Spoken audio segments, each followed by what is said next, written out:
السلام عليكم مشاهدينا الكرام، أرحب بكم في هذا اللقاء الخاص مع ضيف خاص أيضا ومميز. معي في حلقة اليوم الدكتور سلمان العودة، الداعية الإسلامي والمفكر الإسلامي. نحن في منطقة المغرب العربي، هذه المنطقة المغاربية الكبيرة، نعرف هذا الرجل ونعرف فكره ودعواه، نتابعها ونناقش بيننا تعبيرات كثيرة يرددها هذا الرجل مع أصدقائه ومع أيضا مريديه، مع دعاة ومفكرين مثله. فكرة يعني ارتبطنا بها وكانت محل نقاشات على العموم خلال السنوات الفارطة في الكثير من الندوات، وكتبت فيها كتب وأطروحات أيضا. نتحدث في حلقة اليوم عن الوسطية ومفهوم هذا المعنى الكبير الذي جاء في القرآن الكريم أيضا، وكيف أن هذا المجتمع المسلم متمادي الأطراف لم يفهم ربما هذا المعنى، أو ربما استعمله في غير محله، وكيف لم نستفد من هذا المعنى الكبير ونحن من المغرب إلى اليمن نعيش هذه الأزمات، أزمات أخلاقية، أزمات مجتمع، أزمات في السياسة، وأيضا أزمات في الاقتصاد. هل السبب كما قال المفكرون والمحللون يعود لبعدنا عن معنى الوسطية؟ إذن معنى الوسطية في الإسلام أناقشه مع الدكتور سلمان العودة. أرحب بك دكتور سلمان. أولا مرحبا بك يعني باسم القناة وباسم الشعوب في المغرب العربي، المغرب أو المنطقة المغاربية كما نحب أيضا نفضل أن نسميها، نقول عظم الله أجركم في فقدان الحمد لله، بارك الله يعني فيكم. زوجتكم وأيضا ابنكم. قرأت الكثير من الكلمات المعبرة وكنت شاهدا على تعاطف ربما الملايين، أقول لن أبالغ، معكم في هذا المصاب. عظم الله أجركم مرة أخرى. رحم الله الفقيدين وغفر لهما وأحسن إليهما وأسكنهما فسيح جناته.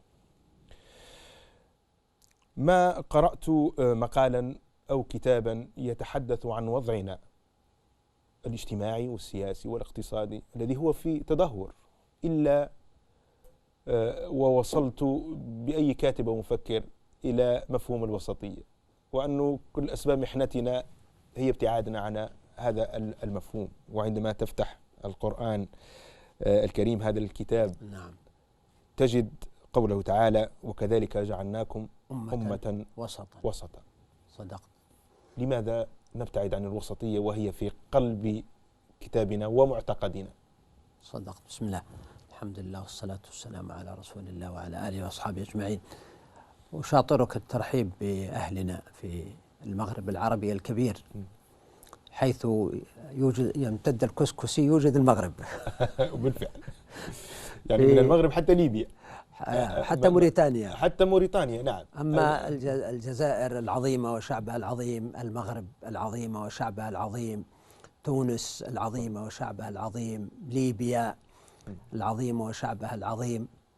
هذه البلاد اللي يعني ورثت الإسلام وحفظت الإسلام وارتبط تاريخها وعجن دمها ولحمها وماؤها وعصبها ومخها وعظمها بالثقافة الإسلامية واللغة العربية.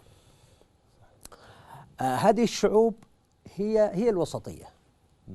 دائما هذا السواد الأعظم من الناس في الغالب أنه يمثل خط الاعتدال، ويظل أن التطرف أو الغلو يكون يعني معزولا ذات اليمين أو ذات الشمال. هناك تطرف يساري وهناك تطرف يميني، هناك تطرف في تبني التدين وهناك تطرف في الانحلال. كلا طرفي قصد الأمور ذميم.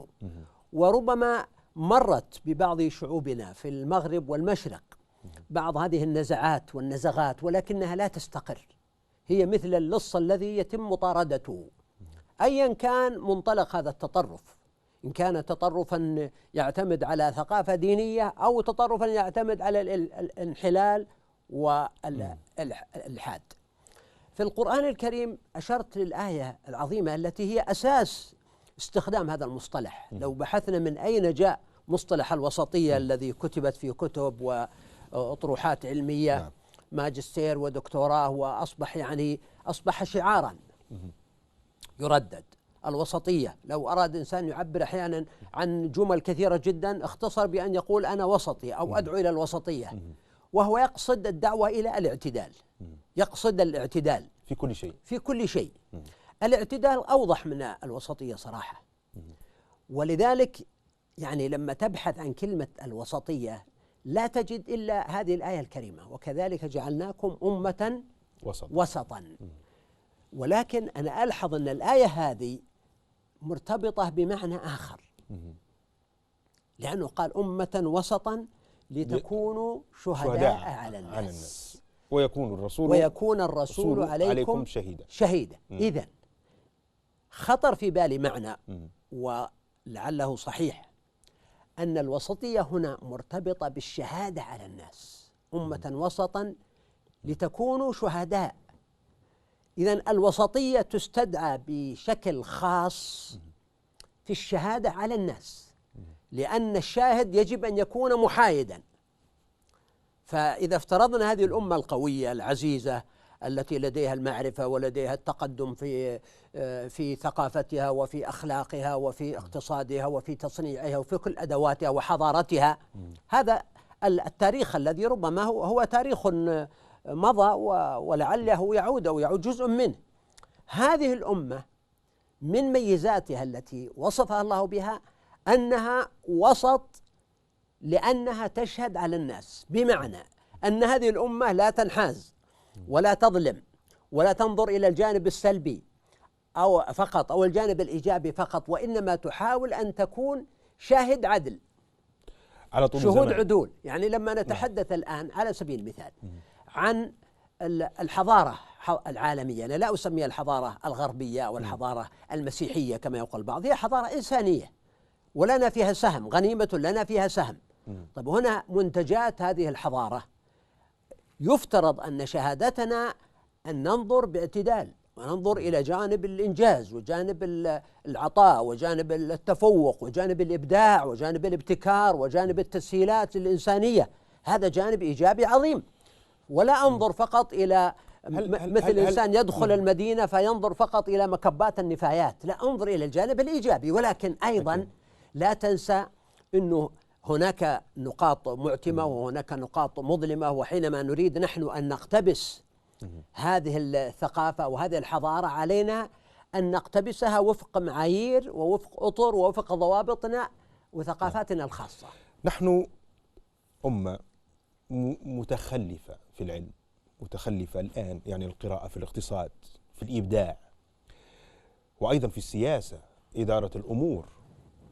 هل لأننا ابتعدنا عن هذا المفهوم ونحن ننظر له ونكتب فيه ونحاضر فيه، أم أن أصابنا سبب آخر؟ يعني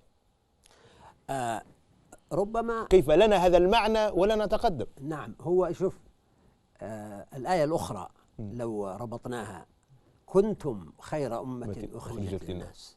وهذا ترى مرتبط بالوسطية، لأنه لما قال كنتم خير أمة، الوسطية كثير من العلماء قالوا الوسط هو العدل الخيار، لأنه عادة وسط الشيء هو أحسنه.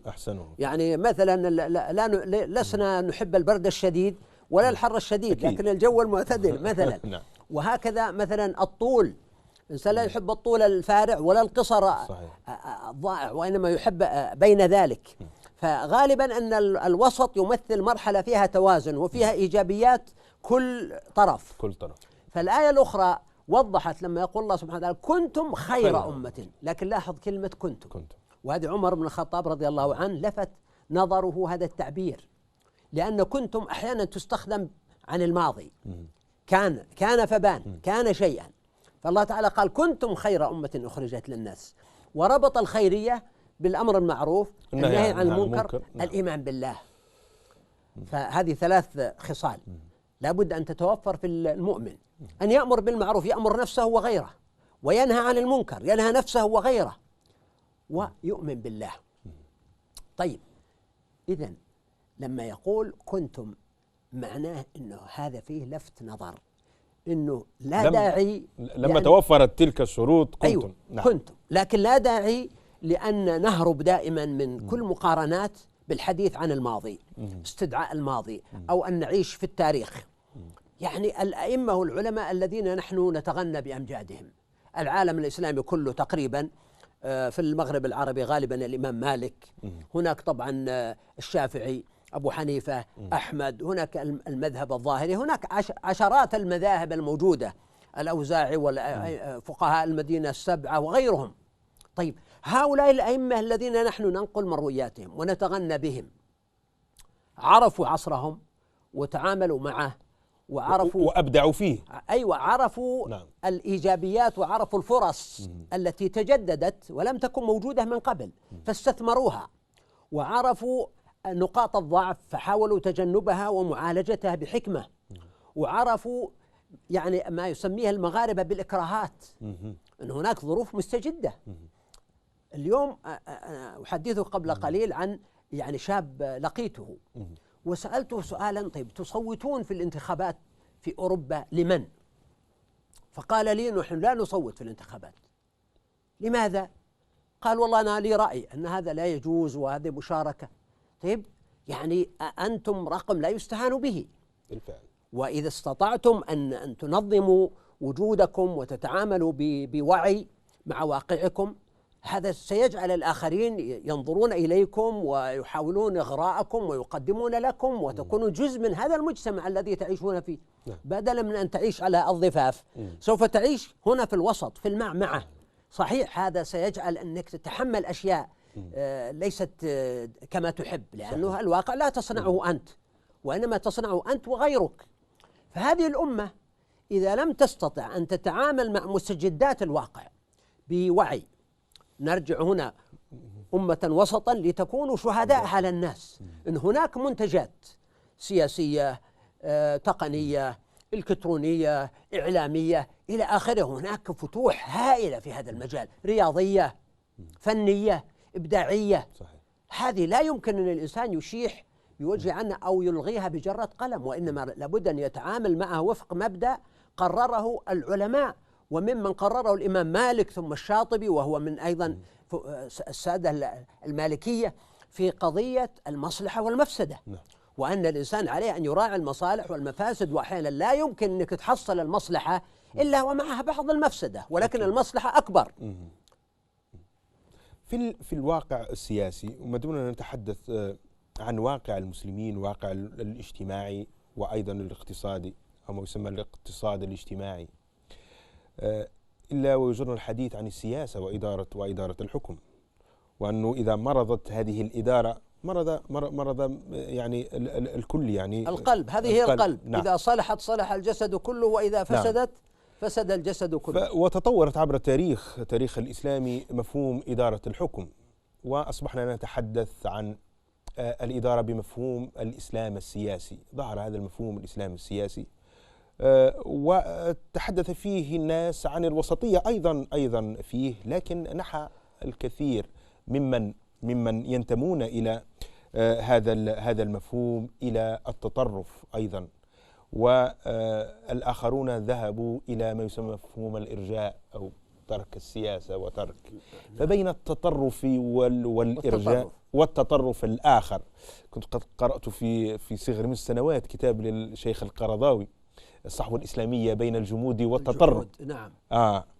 من سنوات، ممكن 25-30 سنة، واستعجبت من هذا المفهوم، يعني شوف من هذاك الوقت وتربينا فيه. لكن بعد ذلك تفاجأنا بهذين يعني المفهومين البعيدين عن الوسطية، يعني التطرف في تفسير السياسة وإدارة الحكم، أو أن يقول لك لا هذا شأن لا يعنينا واتركونا منه. كيف ممكن أن نعتدل في أمر السياسة؟ هو طبعا يعني كأفراد نحن نقول الإسلام دين شامل، هذا لا شك فيه. الله سبحانه وتعالى يقول: ما فرطنا في الكتاب من شيء وكل شيء فصلناه تفصيلا، وما من مسألة إلا ولله ورسوله صلى الله عليه وسلم فيها حكم. هذا الدين. لكن المسلم ليس شموليا، ليس شاملا. ممكن المسلم يكون متخصص، ممكن يكون مبدعا في شيء وأخرق في شيء آخر. حتى يعني الصحابة رضي الله عنهم منهم المتخصص في قيادة الجيش، ومنهم متخصص في رواية الحديث، ومنهم المتخصص في الفتية، ومنهم متخصص في القضاء، ومنهم أبو ذر الذي قال النبي صلى الله عليه وسلم: يا أبا ذر إني أراك ضعيفا وإنها أمانة فلا تولين، يعني لا تأمرن على اثنين ولا تولين مال يتيم. فأنا أعتقد أنه يعني ينبغي أن يكون هناك اتزان واعتدال في هذه القضية. أولا كأساسيات وقيم يفترض أن تكون منظومة الحكم في العالم الإسلامي يعني منسجمة مع المنظومة الشعبية التي دائما وأبدا هي حاضنة للإسلام منذ فجر التاريخ، أن يكون هناك تناغم وتجاوب بقدر جيد وتواصل. أنا اليوم عملت في تويتر تغريدة قلت فيها يجب علينا، ولما نقول يجب علينا نحن متعودين نقول يجب عليكم، لا، ينبغي الآن ننتقل إلى خطاب الذات. صحيح. يجب علينا كإسلاميين إن صح التعبير، كحكام، كشعوب، كآباء، كعلماء، كأفراد، كأمة، يجب علينا أن نتقبل ونتجرع النقد ولو كان مرا، لأننا إن لم نتجرع هذا النقد حتى من داخل أنفسنا يعني لا نكرر التجارب الخاطئة. صحيح. ولا نظل ندور في ذات المربع، لأننا إن لم نتجرع هذا النقد سوف نتجرع مرارات الفشل مرة بعد أخرى، وأيضا سنتجرع مرارة الحساب والمؤاخذة بين يدي الله تعالى يوم القيامة. الآن مثلا الأزمة التي حصلت في أفغانستان ونتيجة الحرب الطويلة التي ذهب فيها ملايين الأرواح، ونسأل الله يتقبلهم، وذهب فيها أموال طائلة، ومع ذلك انتهت إلى صراعات لا زالت أفغانستان تعيش فيها لحد الآن. المثال نفسه يتكرر في سوريا الآن، المثال نفسه ممكن يتكرر في ليبيا أو في أكثر من بلد إسلامي. طيب لماذا نكرر نفس الأخطاء بتفاصيلها كأننا لم نستوعب، أو كأن الجيل الذي عاش التجربة انتهى وجاء جيل جديد يكرر التجربة ذاتها، معناه أن نحن لا نقوم بتوريث الخبرة للآخرين. لكن المشكلة شيخ أنه يعني هذه الأمثلة، ونحن جئنا لمحاور حتى نفصل في مشاهد يعني نعيشها الآن، يعني الثورات العربية أو ما حدث في الجزائر يعني في فترة التسعينات، أين تيار إسلامي ربما ليس متجانسا، يعني كانت هناك الجبهة الإسلامية للإنقاذ، كان هناك حركة حماس مع الشيخ محفوظ نحناح، وأيضا حركة النهضة في ذلك الوقت مع شيخ جاب الله، والجبهة الإسلامية للإنقاذ مع الشيخ عباسي مدني، لكن شاركوا في هذه العملية السياسية حتى يكون لهم الحكم ويطبقوا برنامجهم الإسلامي. فازت الجبهة الإسلامية للإنقاذ فانقلب عليها العسكر، يعني نفس المشهد في سوريا، يعني الشعب يريد بعض الحرية فقط، يعني هم قالوا حرية آنذاك، فانقلب عليهم أيضا الطاغية والعسكر. وفي العراق وفي لماذا نحن في هذا الوضع؟ هذا هو هل نشارك، هل نقاطع؟ هو أنا لما أتحدث أو أضرب المثل مثل في أفغانستان أو في سوريا أو في غيرها، يعني لا أبرئ الأطراف، بالعكس، يعني هو سر الأزمات هذه ما هو وجود أنماط من الحكم تتجاهل شعوبها. هذا حدث في أفغانستان، يعني وجود الظلم، ثم حدث في سوريا، ثم حدث في أكثر من بلد. وبالتالي يعني أنت أحيانا كأنك تضع الناس أمام خيارين لا ثالث لهما، إما العنف أو العنف. هذا ليس صحيحا.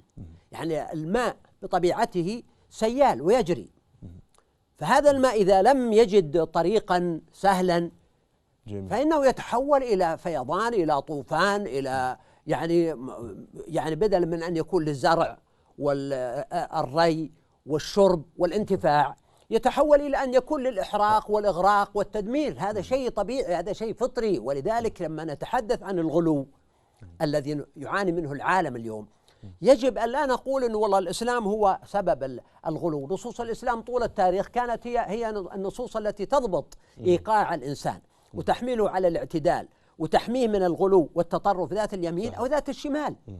نصوص القرآن كلها على هذا النمط، ونصوص النبي عليه الصلاة والسلام والسيرة النبوية والتجارب الإسلامية. الذي يولد التطرف والغلو والعنف هو العنف ضد الناس، حرمان الناس من حقوقهم، يعني حرمان الناس من التعبير عن وجهات نظرهم. ولذلك يعني لا يمكن، أنا لا أقصد طبعا أنه في أفغانستان أو في سوريا أو في غيرها يعني حبات شعبية هي مبررة ومعروفة والأمة كلها وقفت معهم، ولكن المصيبة هنا لما نتشرذم ونختلف وننسى العدو الحقيقي الذي كان يجب أن يتفق الناس. نعم. لنختلف فيما بيننا بسبب ماذا؟ بسبب عدم وجود هدف مشترك. يعني أرى أن الكثير من العاملين للإسلام اليوم يغيب عنهم أو يغفلون عن قضية النسبية، عن قضية الممكن. أخي الذي حدثتك عنه قبل قليل، يعني هذا سائق التاكسي، بالمناسبة قلت له كيف أنت والصلاة؟ قال والله أصلي جالسا على السيارة، لا أستطيع أن أنزل لأنني لازم أعمل خلال ساعات طويلة، لا أستطيع أن أنزل. قلت له طيب والحجة ما هي؟ قال حديث النبي صلى الله عليه وسلم يقول صلي قائما، فإن لم تستطع فقاعدا، فإن لم تستطع فعلى جنب.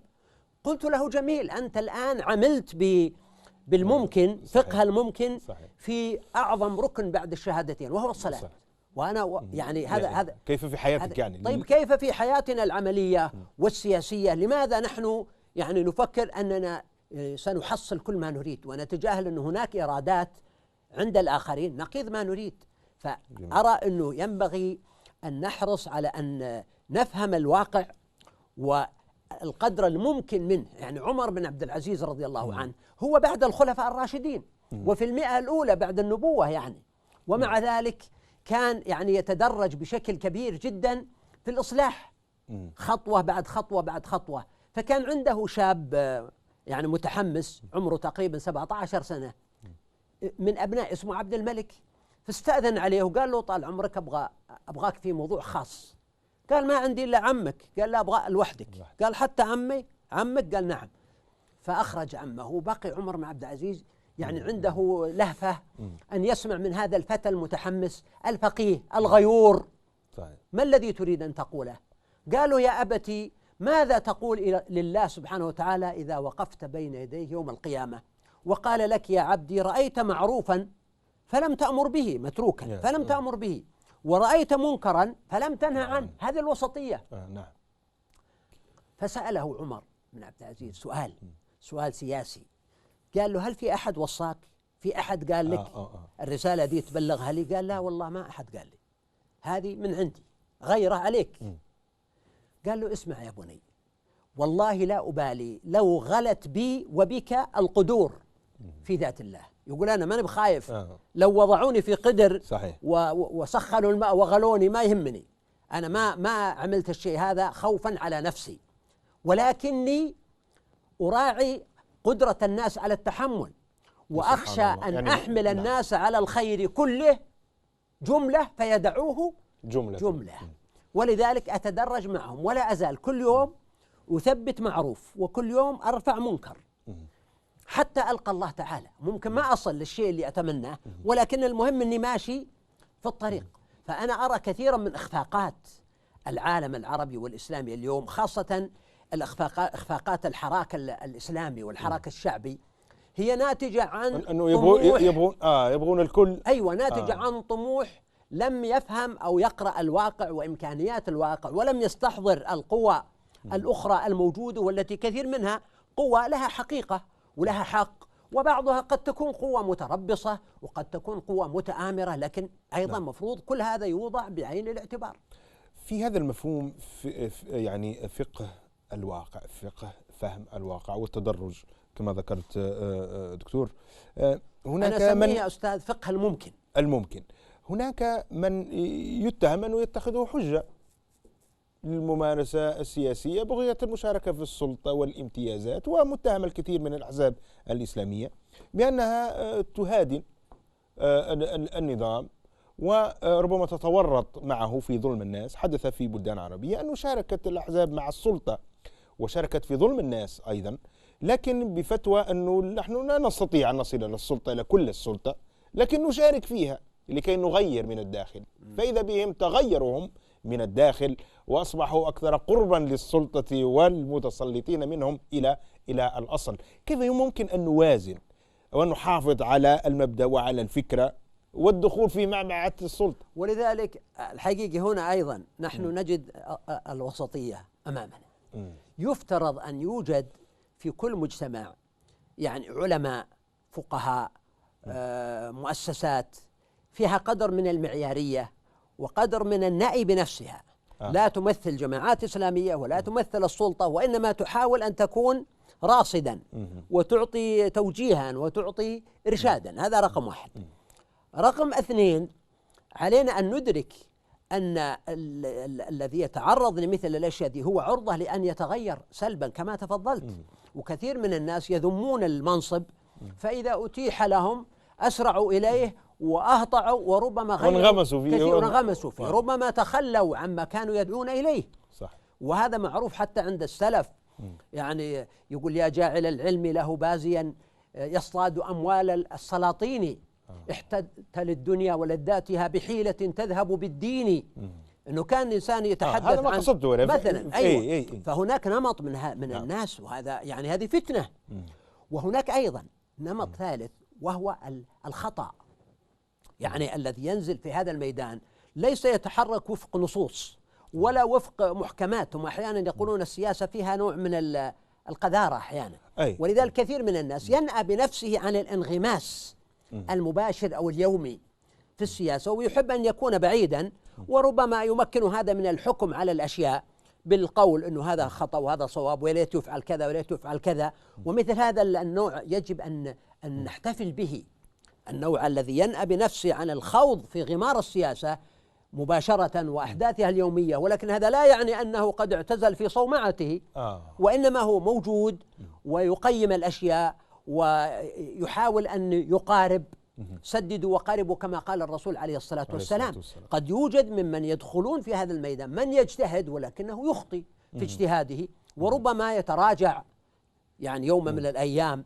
ولذلك أيضا الذي يخوض في هذا الغمار ينبغي يكون عنده استعداد أن يسمع أحيانا الذم والنقد من الناس، وربما أساءوا الظن به وربما اتهموه في نيته، ليعتبر أن هذا إذا هو مجتهد مخطئ ليعتبر أن هذا كفارة لذنوبه أو كفارة لأخطائه أو جزء من الصبر الذي لابد من تحمله في الحياة.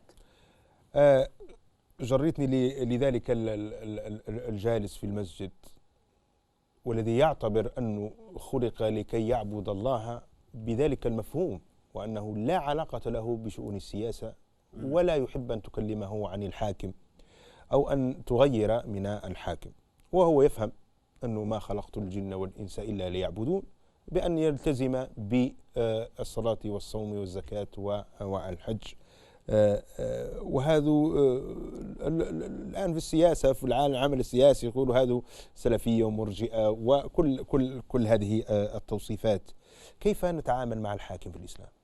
هو فيما يتعلق بهذا المفهوم عندنا مسألة خلق آدم عليه الصلاة والسلام، لما الله سبحانه وتعالى قال للملائكة إني جاعل في الأرض خليفة. هذا خليفة ليس بالمفهوم السياسي المتأخر الذي يردده البعض دون وعي، وإنما بالمفهوم الرباني الذي هو إنسان مستخلف على الأرض ليعمر الأرض. هو أنشأكم من الأرض واستعمركم فيها، يعني طلب منكم عمارتها، فهو خليفة للبناء وليس للهدم. ولكن الملائكة ماذا قالوا؟ قالوا أتجعل فيها من يفسد فيها ويسفك الدماء ونحن الملائكة ماذا يفعلون؟ يسبحوا بحمدك ونقدس لك. صحيح. يعني كأن الملائكة فهموا أول الأمر أن هذا الكائن المستخلف مهمته أن يسبح ويقدس فقط، فقالوا هذه مهمة نحن نقوم بها. قال الله تعالى إني أعلم ما لا تعلمون، وعلم آدم الأسماء كلها. إذن هنا خرجت المهمة الأساسية لخلق آدم، وهي التسلط على الكون من خلال المعرفة. علم العلم، علم الأسماء، معرفته بالأشياء، اللغة، خصائص الأشياء التي تعطيه يعني اتجاه إلى البناء وإلى المعرفة وإلى الاجتماع وإلى الاجتهاد أيضا، الاجتهاد وإلى الإبداع. إذا هنا يعني لم يخلق الإنسان فقط من أجل مهمة الملائكة التي نسبح بحمدك ونقدس لك. جميل. هذا أنا سمعت الكثير من التفسيرات لهذا المعنى، لكنها ما قدمته لي الآن وللجمهور هو أجمل شيء سمعته. بارك الله فيك. أي. فإذا هنا يعني الإنسان بطبيعته، ولذلك نقول الإنسان كائن سياسي بالراحة. آدم عليه السلام وش المدخل اللي الشيطان دخل عليه منه؟ يا آدم هل أدلك على شجرة الخلد وملك لا يبلى. يعني فإذا الإنسان بطبيعته كائن سياسي ولا يجب أن نستنكر. ولذلك أنا أقول يعني في أحيانا الإعلام في العالم الإسلامي يتحدث أنه يعني يجب على فئة من الناس أن يعتزلوا السياسة. لا تفرض عليهم، هذا جزء من كينونة الإنسان. فكون الإنسان اختار هذا الطريق لا تلومه، لكن ينبغي أن يلتزم باستحقاقاته، بتبعاته، بشروطه، وأن يكون واعيا بالظروف التي يعيش فيها بحيث لا يتحول هذه إلى نوع من الاستبداد. العالم الإسلامي يعاني استبداد واضح جدا، واضح وضوح الشمس، وهو يحاول الخلاص منه ولم يفلح.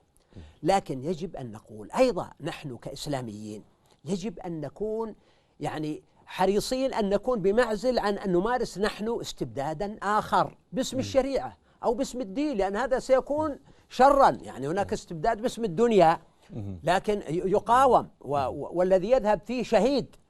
ولكن إذا كان هناك استبداد باسم الدين، نحن يعني هنا من يقاومه قد نعتبره إلى جهنم. نقول لا، يعني لم نمنحه الشهادة لأننا نعتقد أنه يعمل ضد يعني إرادة الله سبحانه وتعالى. بالفعل. فيجب علينا أن نكون بمعزل أو منأى عن ممارسة استبداد أو فرض رأينا بالقوة، وهو رأي يعني ليس هو حكم الله سبحانه وتعالى ورسوله. النبي صلى الله عليه وسلم كان يرسل أصحابه في الجيش. الذي يرسل الجيش هنا هو محمد صلى الله عليه وسلم، الموصول بالسماء، الموصول بجبريل، الموصول بوحي الله سبحانه وتعالى.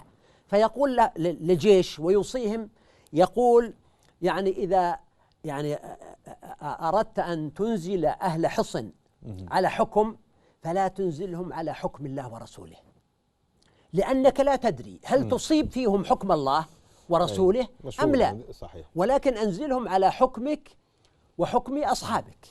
وكذلك إذا طلبوا منك ذمة أو عهد فلا تعطهم ذمة الله وذمة رسوله، ولكن أعطهم ذمتك وذمة أصحابك، لأنك لو أخفرت الذمة ذي أو غدرت أن تكون غدرت بذمتك وعهدك وتحمل تبعته أهون من أن تكون غدرت بذمة الله وذمة رسوله عليه الصلاة والسلام. فنحن الإسلاميين بأمس الحاجة إلى أن نفرق ونميز بين ما هو شيء إلهي رباني من محكمات الدين ومحكمات الشريعة التي نقولها يعني يجب أن يقررها أهل العلم ببصيرة وحكمة، وبين ما هي مسائل قد تكون مبنية على ذاك ولكنها مسائل فيها اجتهاد وفيها نظر وفيها مراعاة للمصالح والمفاسد والواقع والظروف. تحدثنا عن الظلم وكيف أن هذه الثورات كانت نتيجة للظلم والطغيان، وأيضا تربص الخارج، بنسميه احنا في المنطقة المغاربية الخارج، اللي هو بين قوس قد يكون عدوا وقد يكون منافسا متربصا بنا. يعني في النهاية يعني ليس كل الآخرين هم أعداؤنا، صح، قد يكونوا منافسين لنا، هم قد يكون بعضهم أصدقاء محتملين لو يعني عسى الله أن يجعل بينكم وبين الذين عاديتم منهم مودة. وجئنا لقضية أنه نرتكز إلى مفاهيم. من يؤسس لنا هذه المفاهيم؟ هناك الكثير من الفتاوى، الكثير من ما يسمى المراجع التي يعتمدها هؤلاء وأولئك أيضا، لكنها مراجع تنحب الناس إلى التطرف وتبتعد عن الوسطية. وبعدها جاء مفهوم المراجعات. هل نحن نحتاج أيضا إلى مراجعات في هذا في الفكر الإسلامي، وهذا الفقه يعني إدارة شؤون الدولة والسياسة وشؤون العامة. يعني هذا طبعا موضوع كبير. أنا في نظري أن السنة بالذات، طبعا الشيعة لهم نظام آخر في المرجعيات. السنة يتميزون بنظام مرن ونظام مفتوح فيما يتعلق بالمرجعيات، ولذلك عندهم تنوع كبير جدا في المذاهب وانفتاح على الآراء وعلى الأقوال، وأيضا إمكانية الرد، يعني ما منا إلا راد ومردود عليه. صحيح. بينما في المذاهب الأخرى الذي يرد على الولي أو على الفقيه كأنه يعني راد على الله تعالى، وهو على حد الشرك بالله. فمن حيث الأصل مذهب السنة مذهب فيه انفتاحية ومرونة، ولكن لأن السنة عبر التاريخ كانوا هم السلطة، يمثلون السلطة، لم يكونوا يعني معارضة. لذلك هم بعد يعني في المراحل الأخيرة وما يسمى بالدولة القطرية وجدوا أنفسهم في المعارضة. أيوة، في صف المعارضة إن صح التعبير، وصاروا كالأيتام على مأدبة اللئام. وأيضا خبرتهم في إدارة الأمر من خلال صفوف المعارضة ليست كبيرة، ومن هنا صار هناك أخطاء فادحة في هذا الإطار، وصار هناك حالة من التمرد أحيانا على بعض المرجعيات بشكل مسرف، بحيث أنه أصبح شاب حديث السن مثلا، قد يكون مثل صاحبي الذي ذكرت لك وهو طالب يدرس في ثاني كلية مثلا، ومع ذلك ربما يفتي في القضايا الكبار، وعنده استعداد إذا وجد شيخا كبيرا أفنى عمره أن يجادله في العلم. نعم. أيوة، أن يجادله وأن يرد عليه وأن لا يقيم لكلامه وزنا، بل ليس هذا، وإنما أن يتهمه بأنه يخضع لإكراهات الواقع، أو لأنه يعني ينحاز، أو لأنه يطلب طمعا في الدنيا، أو ضعيف. أيوة. فهذه إحدى المصائب الكبيرة التي شتتت شمل المسلمين اليوم وفرقتهم، وبالتالي أضعفت قوتهم وأضعفت فاعليتهم. وأقول لو أن المسلمين اجتمعوا على القول الضعيف أو على القول المرجوح كان أفضل من هذا التشرذم، لأنه الاجتماع على القول المرجوح يعطي قوة ويظل في النهاية هو قول من الأقوال. لكن هذا الشتات الذي يجعلنا لسنا أمام صف تقول والله الصف هذا صف زين ولكن هذا متقدم وهذا متراجع، لا، نحن أمام يعني أفراد كل واحد منهم يعني يصنع عالمه ويغرد في سربه الخاص، وليس هناك يعني أحيانا تكاد أن تقول ليس هناك يعني جامع يجمعهم أو رابط يربط فيما بينهم. نأتي إلى يعني موقات الوقت، يعني مع الأسف الشديد يعني بعد 7 دقائق أو 8 دقائق أن نكمل في نفس الفكرة يعني لهذا الشباب، وخاصة الشباب المغاربي، ما دام هذه القناة مشاهدة. المغاربة ترى أنا زرتهم في ليبيا وفي تونس وفي المغرب العربي قبل يعني بضعة شهور، أيضا كنت في المغرب. موريتانيا سبق أني زرتها أيضا في الحق، والجزائر إن شاء الله في الطريق إلى زيارتها بإذن الله. الحقيقة أنك تجد يعني روح عالية، وأريد أن أقول لك باعتدال وبإنصاف ومن دون يعني تزلف، يعني هذه الشعوب المغربية أخلق وأجدر من غيرها من شعوب العرب والمسلمين بالتفوق والنجاح، لأن عندها مبادئ وعندها إمكانيات وعندها قيم، ولذلك يعني نتفائل أن يكونوا هم إن شاء الله في الطليعة. هذه في هذه 5 دقائق أو 6 دقائق الأخيرة ماذا تقول لهؤلاء الشباب؟ وتعرف يا شيخ أنه فيهم المتطرف وفيهم المرجئ، يعني متطرف من هنا والمتطرف من هنا، يعني متطرف في طلب الحكم بالسلاح ويقتل وكذا، وهو يعتقد أنه ميت شهيد، يعني يعتقد أنه مصيب. وبين من يقول لك يكفرك لأنك تريد تقول أنه هذا الحاكم ظالم ويجب أن أغير هذا الحاكم. يعني هؤلاء الشباب قد يحتاجون منكم إلى كلمة في هذه 5 دقائق الأخيرة من هذا اللقاء. الحق يقال أنه مع الثناء الذي قلته لك على شباب المغرب العربي عامة، ومثل ما قلت لك أنا زرتهم وأيضا علاقتي كبيرة معهم من خلال الفيسبوك. فتعرف نفسية هؤلاء الناس. وأعرف نفسياتهم وأجد أنهم يعني كثير منهم لا شك التطرف الذي تقول موجود، لكن كثير منهم حقيقة عندهم وعي، عندهم قابلية، وأظن أننا بحاجة ماسة إلى نوع من التخصص. ممتاز. التخصص، لأن المصيبة هي أنه اعتقاد شمولية المسلم. قلت لك قبل قليل أن الإسلام شامل، لكن المسلم لا يلزم أن يكون شامل. ما هو بشمس بتشرق على الدنيا كلها. تخصص، حتى لو كنت في شيء، افرض أنه صيدلي، بدلا من أن صيدلي عام يجعل يعني أو يجعل وقته كثيرا في المجادلات والخصومات وإلى آخره، أخلص لمهنتك بحيث تبدع فيها وتبرز فيها، لأننا أمام تحدي. ليس فقط مشكلتنا هي صراع داخل مجتمعنا بين إسلاميين وليبراليين مثلا، أو بين لون من الإسلاميين ولون آخر، لا، مشكلتنا نحن في مجال لا يلزم أن نسميه صراع، وإنما أنت عبرت عنه المنافسة. نحن في مجال منافسة دولية، صحيح، وهذه المنافسة حقيقتها هي العلم. يعني لا معنى لوجود هذا إخواني وهذا سلفي وهذا مش عارف شو في هذا الوقت، يعني حتى لو التفرقات هذه، حتى لو وجدت هذه التفرقات هي الآن واقعا.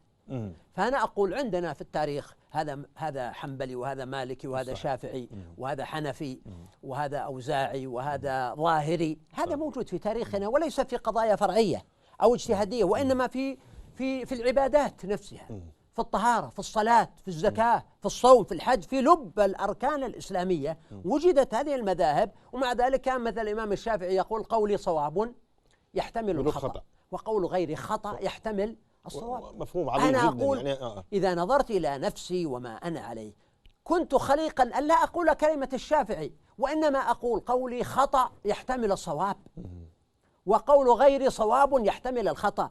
المقصود هنا أنه علينا أن لا نعتقد بالعصمة لأنفسنا أو بالقطعية لاجتهاداتنا وآرائنا، لأنه إذا كان شاب كون منظومته الفكرية خلال 20 سنة، معناه أنه سيبقى بقية عمره مثلا 60-70 سنة على نفس النمط، يكرر نفس القناعات ويقاتل دونها. طيب ما أضفت جديد؟ مع أنه بقية عمرك ذهب سدى.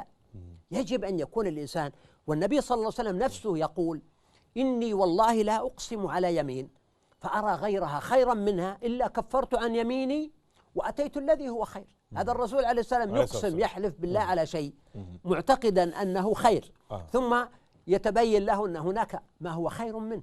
وفي صلاة الليل عليه الصلاة والسلام كان يبتهل إلى ربه ويقول: رب جبريل وإسرافيل وميكائيل فاطر السماوات والأرض عالم الغيب والشهادة أنت تحكم بين عبادك فيما كانوا فيه يختلفون اهدني لما اختلف فيه من الحق بإذنك إنك تهدي من تشاء إلى صراط مستقيم. أنا لا يهمني أن تكون سلفيا أو إخوانيا أو تبليغيا أو مستقلا أو مشرقا أو مغربا، هذا لا يعنيني.